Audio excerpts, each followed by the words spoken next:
3 et 4 plus I2 est égal à 1 ou 0. D'accord? Et 4 plus I2, on va mettre ça 6 et 7. On réutilise 5 primes. Heureusement, on a numéroté ça. 12 et 4, d'accord? 12 fois I4. I4, c'est ça. C'est 6 là. I4, c'est 1, 0. On met 1, hein, on ne met pas 0. Hein. Quand c'est... Il n'y a pas de phase. Moins I2. D'accord? 12 I4 moins 0,25 V1. V1. D'accord? Est égal à 0. Soit 12 moins 12 I2. D'accord? Moins 0,25. V1 est égal à 0.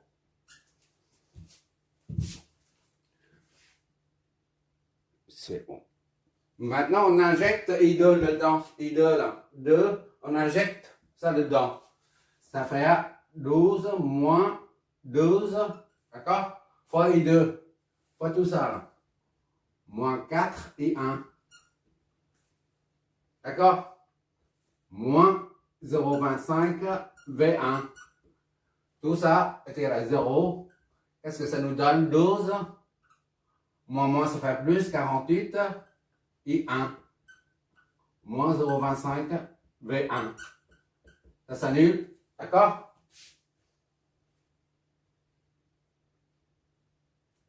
Soit 48. Voilà. Par terre, c'est beaucoup plus cool. Voilà. 48 et 1. Ok, là, moins ça. 0,25 V1 est égal à moins 12. Voilà. On va baptiser ça 8. Huitième équation. On a plusieurs équations parce qu'il y a beaucoup de courant et de tension. Et il n'y a que 3 tensions. Par contre, il y a beaucoup de courant. On va prendre le 5.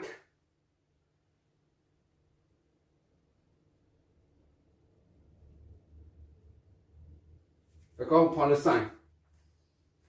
Vous formez un système d'équation. Je ne sais pas si tu vois là en bas. C'est bon. On a deux équations là. On peut former un système d'équation. D'accord? Donc 5 et 8. 5 nous donne. J'espère que tu vois le truc là. 5 nous donne 10 et 1. Et 1. D'accord? Plus V1. 1, V1. 5, 10 et 1. 1, V1 est égal à 20. Et 8 nous donne 48 et 1. D'accord? Moins 0,25. V1, ils sont alignés là, est égal à moins 12. Moins 12. La matrice correspondante, c'est 10, 1, 48. Oui. Normalement, ce système d'équation, tu peux faire une soustraction multipliée par 4 ici, là. Ça donne 1. Tu soustrais. Tu fais une soustraction, d'accord?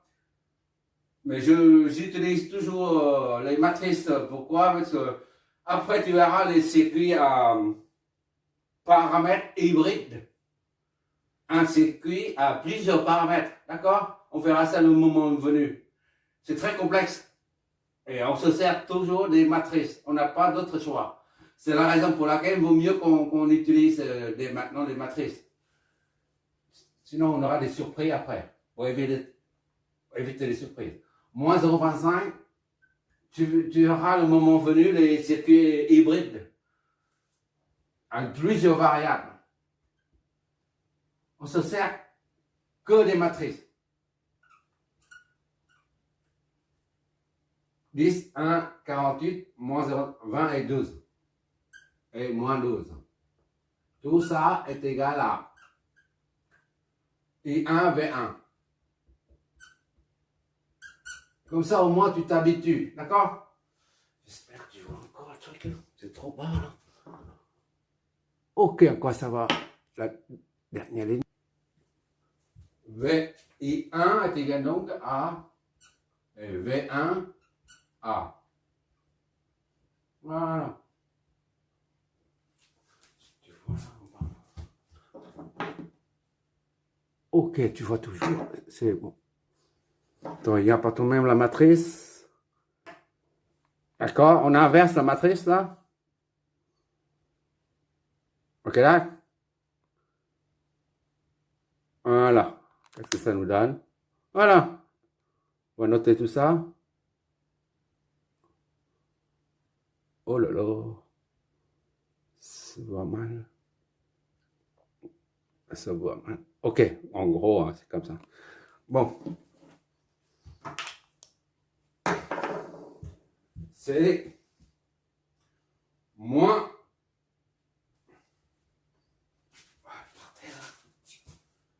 0,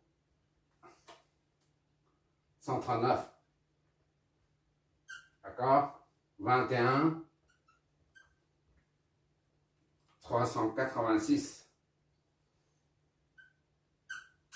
Voilà. On module les phases, ça donne. Là, c'est un petit. Ça, c'est 0, 139, 180 ou moins 180. Parce que c'est l'opposé, dans l'autre sens. Bon, je vais faire quand même. Je sais tout de suite que ça, c'est 139, 0, 139, 180 degrés. D'accord? Et ça, c'est 21,386, 0 degrés. Voilà. Pour que tu sois convaincu, je vais quand même le faire. Vu en phaseur. Maintenant en phaseur. Hop. D'accord? Et l'autre, 21,386. D'accord? En phaseur. Voilà. Il n'y a pas de phase. OK.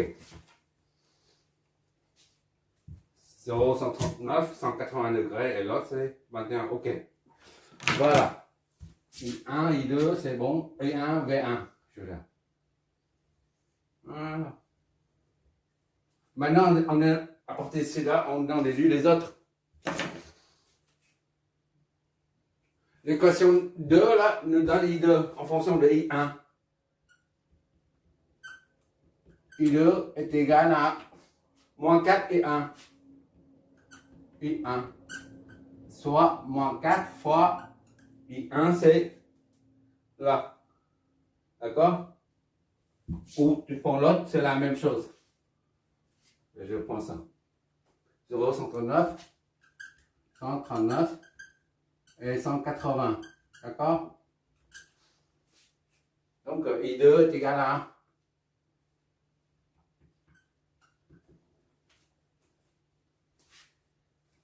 et on va faire ça au fur et à mesure. Vu. Voilà. Bon, il n'y a pas de phase, d'accord? Il n'y a pas de phase.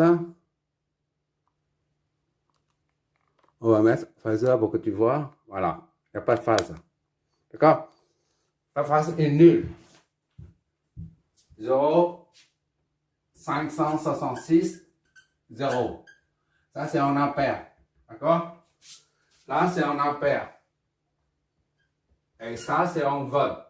J'ai oublié ça. D'accord? On va déterminer tous les courants et toutes les tensions. Et maintenant, V2. V2, c'est là. 1. On a ici V1. On déduit V2. V2 est égal à 0,25 V1. V1, soit 0,25 fois V1, c'est là. 21, 386.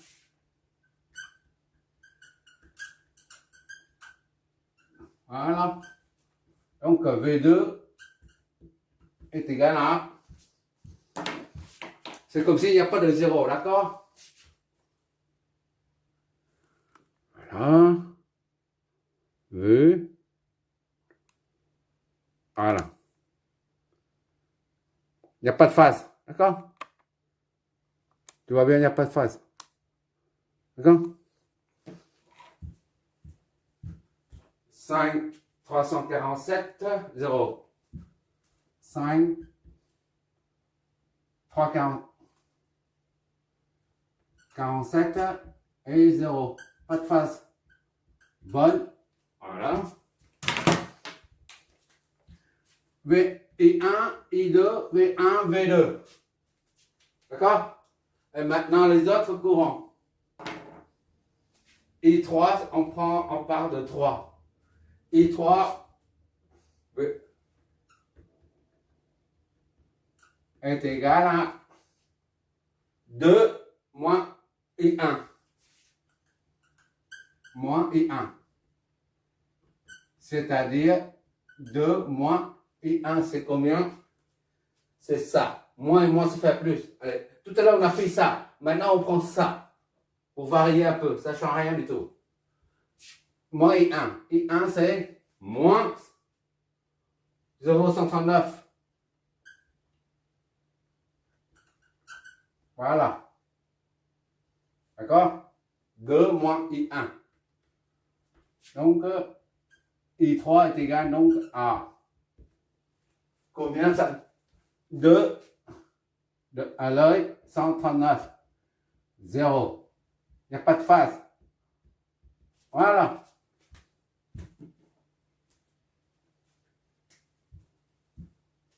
On en perd. D'accord, hein? Tout à l'heure, on a pris I1 égal à ça, là. Maintenant, on prend I1 égal à ça. C'est du pareil au même, pour que tu sois convaincu. D'accord? Que le fait qu'il y a un signe moins, ça signifie qu'il y a un déphasage opposé.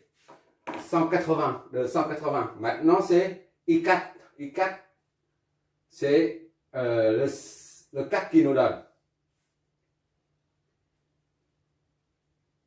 I4, il est où? Il est 4. I4, c'est ça. Le 6, là, I4. Là. D'accord? I4, c'est 1 moins I2.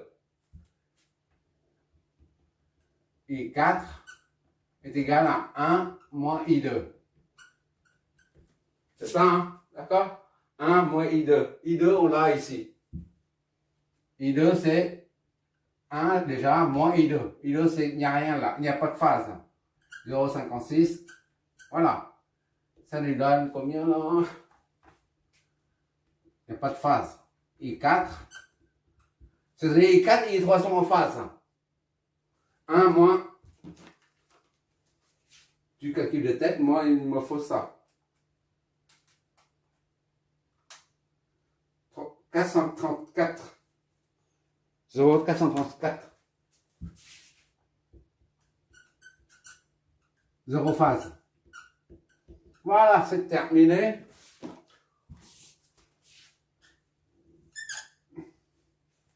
Un et 2 et 3 et 4. 1, 2, 3, 4. Et S1 et S2 sont connus. V1, c'est la même chose que V2, c'est la même chose que V2. D'accord? C'est la même chose que la tension au bord de cette source-là. Bon, maintenant on vérifie, comme d'habitude, on a dit, les deux tensions sont toujours en phase. Dans un transformateur conventionnel, d'accord? Parce qu'on peut dimensionner et créer un transformateur déphaseur qui permet de générer un déphasage. On verra ça le moment venu, d'accord? Pour l'instant, on a affaire seulement au transformateur conventionnel. Bon, V1 c'est 21 égale 0 phase.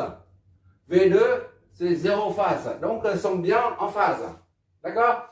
Et on a dit, pour un pour un transformateur conventionnel, les deux tensions sont en phase et les deux courants sont en opposition de phase. C'est-à-dire si un qui fait 0 et 1 c'est 0 phase, et bien l'autre c'est en opposition de phase. I2 ce sera 180 plus ou moins 180, d'accord? On vérifie ça ici, I1 c'est 180 là. Donc I2 doit être 0. D'accord? L'autre doit être 0. I2, 0. Voilà, sont opposition de phase. D'accord? Bon, tout est confirmé. Voilà. Même s'il y a deux sources, conclusion, même s'il y a deux sources de tension ou de courant, tu t'en fiches un peu. Tu raisonnes comme d'habitude. Tu peux très bien considérer ça comme primaire. Hein. Et le rapport de transformation sera 4 au lieu de 1 sur 4, c'est-à-dire au lieu de 0,25, le rapport de transformation sera 4. D'accord? Même s'il y a une source de courant ici et une source de tension ici, c'est du pareil, le même raisonnement. Tu raisonnes tranquillement, doucement, et puis tu suis les étapes, étape par étape, et tu arrives.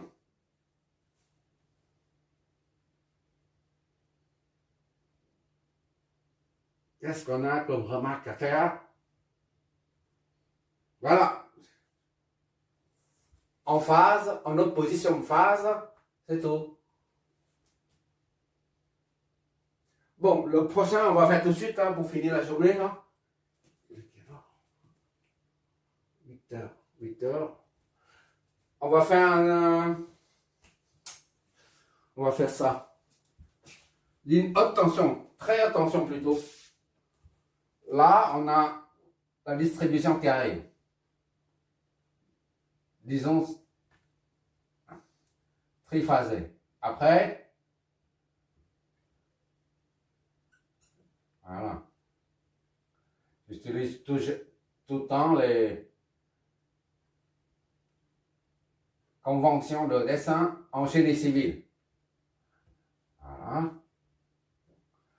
Je suis un mec de génie civil, je ne suis pas du GU. L'électrotech ou l'électronique.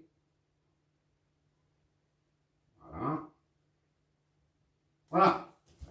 Et ici, après, tu as, disons, tu as transfert de... Ici, un transfert. D'accord? Ici, un autre transfert. Voilà. Ici, c'est, disons, 250 000 volts. 250 000 volts. D'accord?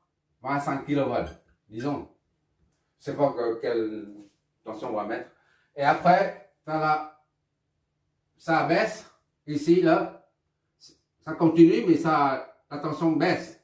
Donc, il faut...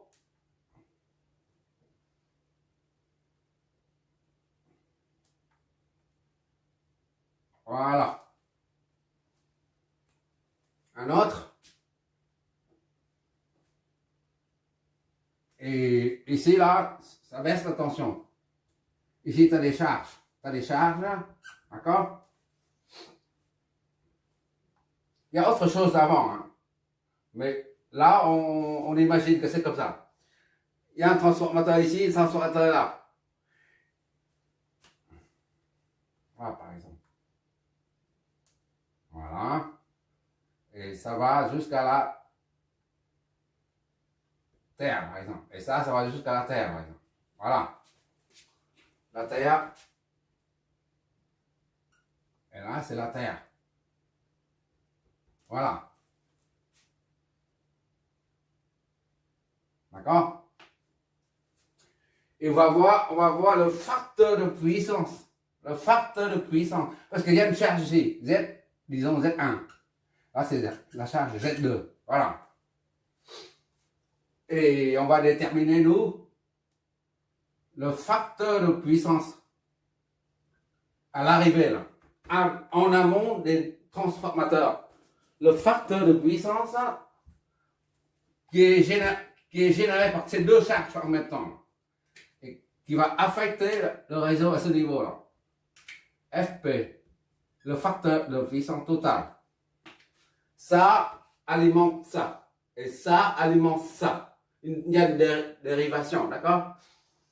Et les deux charges capacitives ou inductives, on n'en sait rien du tout pour l'instant, va générer de la puissance réactive. Et on va calculer le cosinus phi, qui est répercuté à ce niveau-là, mais pas à ce niveau, d'accord? Ça, on connaît le facteur de puissance, ça, on connaît le facteur de puissance. Disons, par exemple, ici, c'est FP est égal à 0,7, 7%, d'accord? 0,7, 70%, c'est-à-dire 70%, 70%. Et là, FP ici, là, est égal à, disons, 90%, 0,9,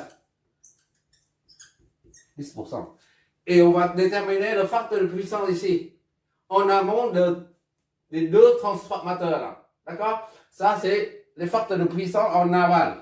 Nous, on détermine, disons, on est dans la situation de l'EDF par exemple. On détermine, on veut savoir, voilà.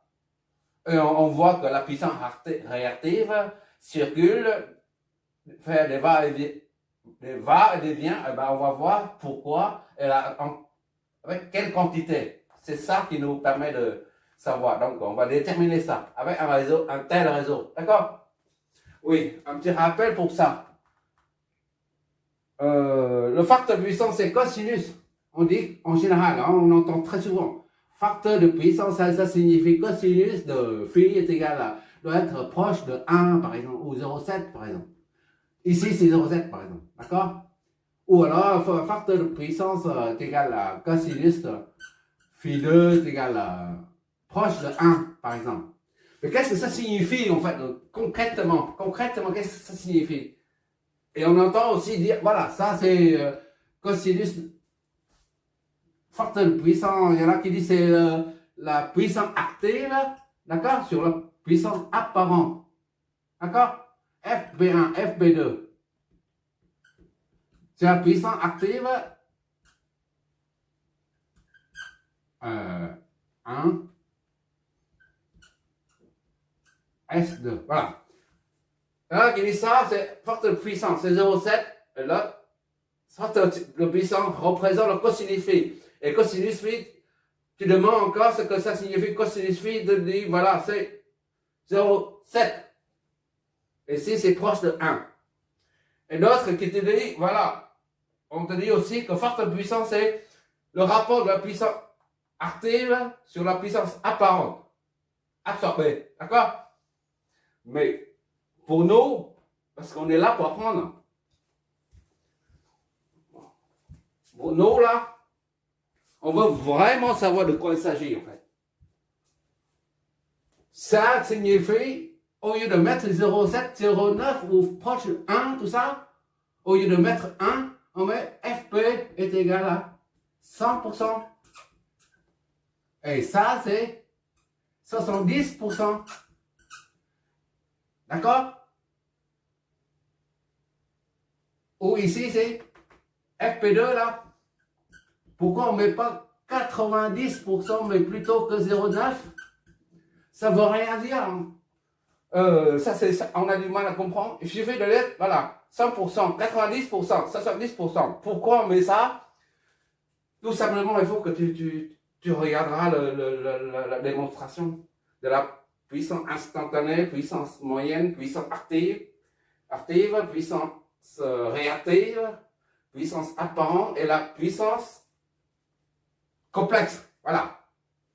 Et j'ai bien insisté sur le fait que le facteur de puissance, au lieu de dire ça ou ça, FP c'est cosinus machin ou 0,7, 0,9 ou proche de 1 ou 1. Tu dis 70%, 100%, 90%. Pourquoi? Pourquoi 10%? Parce que le facteur de puissance, concrètement, ça signifie le pourcentage de la puissance apparente, de la puissance apparente qui est active. Ici, il n'y a que 90%. 90% là, 100 c'est puissance apparente. Et là, c'est la puissance active, P active. En d'autres termes, c'est le pourcentage de la puissance apparente qui est actif. Ça, on est clair là-dessus. Ça nous renseigne tout de suite ce qui est fourni et ce qui est consommé réellement. Voilà, je reprends, je note ici, là, comme ça, pour, on visualise, on comprend bien le truc. FP signifie pourcentage de la puissance apparente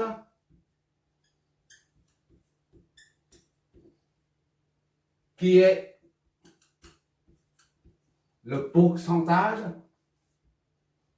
FP représente le pourcentage de la puissance apparente qui est actif. Voilà. D'accord? Ça, au moins, comme ça, tu comprends mieux.